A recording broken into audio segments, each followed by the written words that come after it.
by Michelle Shepard. National security reporters at October 14, 2017. Smiths Falls, ONT. During his years as a hostage, 4-year-old Jonah Boyle was terrified to close his eyes. This wasn't just the protest of a child who didn't want to nap or go to bed. Even if you tried to play peekaboo with him, he would scream, he would panic, said his father, Joshua Boyle. The fear began one evening when the kidnappers transferred Jonah, his younger brother, Noah, and their parents from one prison to another. The boys were asleep, and the guards forced Boyle and his wife, Caitlan Coleman, to leave their sons and get into the car first. Jonah was also asleep until the kidnappers returned. A bunch of masked men with Kalashnikovs then came into the room. The mother and father aren't there, and start picking them up and say, come on, we go in the car, pulling him to some place he doesn't know. Boyle told this story Saturday not to recount the horror his son endured, but to highlight his recovery. Jonah Boyle, 4, looks out from behind a door in his grandparents' home. Jonah had trouble getting to sleep on his first day in Canada because he was so excited to be free, said his father, Joshua. Steve Russell, Toronto Star. Last night he wouldn't close his eyes because he was so excited and he just wanted to sit on his pile of toys with a gigantic smile on his face, Boyle said. It took him about 3 hours to fall asleep, and it wasn't 3 hours of panic. It was 3 hours where he just wanted to really cherish this gigantic rabbit and these plastic Lego blocks and these toys, and he wanted to sit there and bask in being no bandy after all of this time. Bandy is what the kidnappers called their hostages. Coleman and Boyle would tell their sons hundreds of stories about how life would be once they were free, even as they sometimes lost hope that they ever would be. Boyle spoke to the Star on Saturday from his parents' home in a wide-ranging interview, the first since the couple, their sons and a newborn daughter, Grace, were freed in a dramatic rescue by Pakistani forces 3 days earlier. Read more. Joshua Boyle demands justice from Afghan government after returning to Canada. What we know about the rescue of Canadian Joshua Boyle and his family in Pakistan. A timeline of the captivity of the Boyle-Coleman family in Afghanistan. Details about the rescue are still unconfirmed, but Boyle said all 5 family members were in the trunk of a vehicle to be transferred to another location when shots were fired. Some of the kidnappers were killed and others fled. On Saturday he described some of their darkest moments while being held hostage: cells that were no bigger than a bathtub, or underground, his wife's rape and forced abortion, the daily cruelty of the kidnappers. And then there was the devastating boredom. During 5 years, spent almost entirely without books, newspapers or movies, allowed only a slate and a piece of chalk. Boyle said that when they once asked for something to read or anything to relieve the tedium, the kidnappers returned with a pile of dirty dishes to wash. They didn't know Justin Trudeau was Canada's Prime Minister until after they were rescued. One of the captors told Boyle the new US President was Donald Trump before he was forced to make a proof-of-life video. It didn't enter my mind that he was being serious, he said.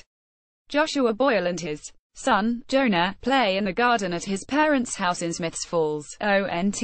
Saturday, Lars Hagbig. The Canadian press put outside Boyle's father's office where we spoke Saturday. There was little evidence of what his children had been through as they enjoyed their first full day of freedom in Canada. Jonah was fascinated by flushing the toilet, and had dirty pants and bare feet from digging in the vegetable garden.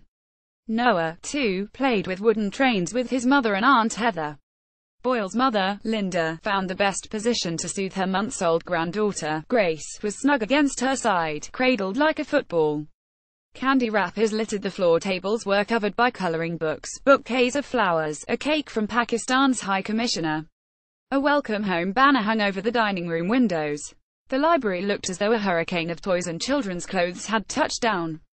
Boyle said he knows there will be many more questions about the family's captivity and rescue, and he plans to address them in coming days, already fielding an inbox full of emails from media outlets around the world. Coleman, on the other hand, wants to stay quiet for now and declined to be interviewed. When the young family arrived back in Canada on Friday night at Toronto's Pearson Airport, Boyle's statement to journalists prompted more questions than answers.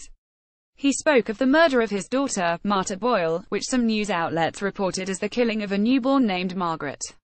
He called for justice for his captors, whom he wanted the Taliban to punish, or for them to be brought before the International Criminal Court.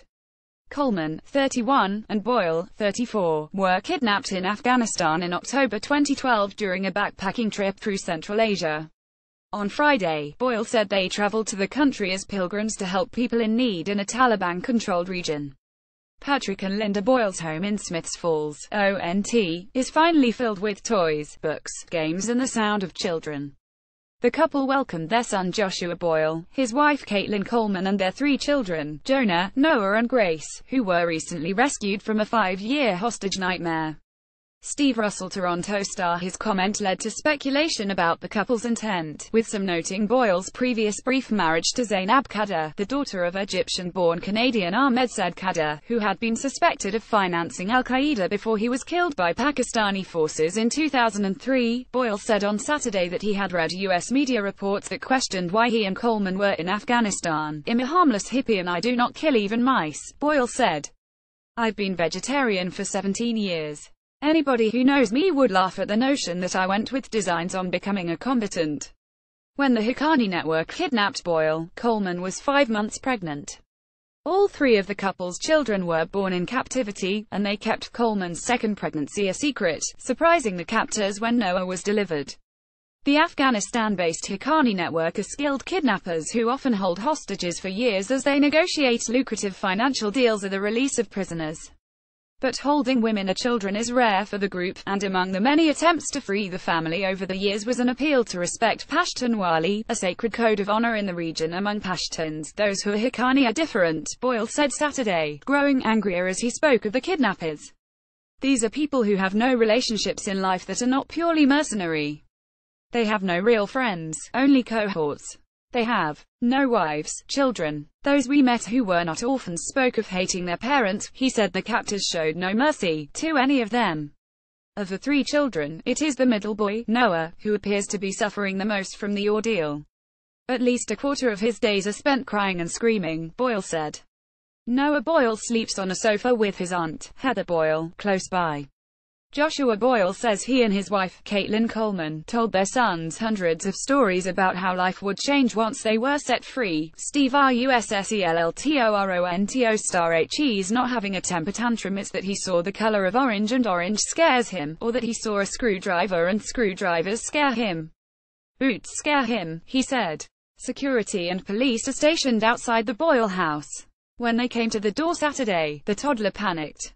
"He's not scared of them specifically, he's scared of the boots," said Boyle. "Because the only people he has seen wear boots are people who are coming in to kick you."